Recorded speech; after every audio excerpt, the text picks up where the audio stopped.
then when, I was, we were at our office, the big joke was the Next Hell recovery tent, which now looks like, right.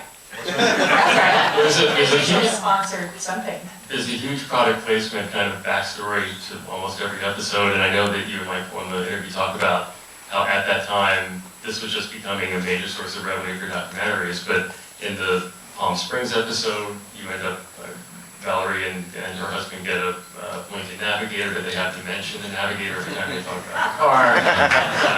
It's just such smart stuff and so dead on. It's amazing. Yeah.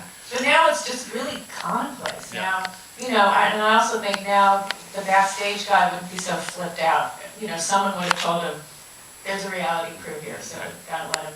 But at the time, and everybody was really hostile, and showrunners were really hostile because, that's non-scripted, and it's cheaper, and it's going to put them out of business. And it did, until audiences went, okay, that's not better than scripted shows. So, Well, speaking of scripted shows, there's the whole sitcom, the show within the show of The Comeback, Room and Board, which is also pitch perfect. I think probably could have been pitched to CW or WB and done quite well.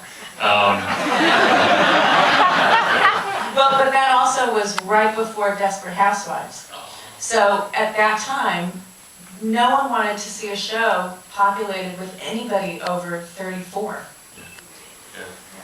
Well, it fascinates me because there's so much, for someone who doesn't know a lot about the television industry, there's so many clues and glimpses into the inner workings of the whole process. The table reads, where you see this a show that's airing on TV. And I remember talking to you guys and asking if you ever thought this could be a network show, and you felt that it couldn't be because it would be potentially broken by commercials, et cetera, et cetera. No, but also there's no way a network can put that on. Right. I mean, the pace of it's just way too slow. Yeah, there's no way. And broken up by commercials and title credits. That too, but just the pace of the comedy. Yeah. It wasn't, and especially when we did it, it wasn't like set up jokes, set up joke. Right.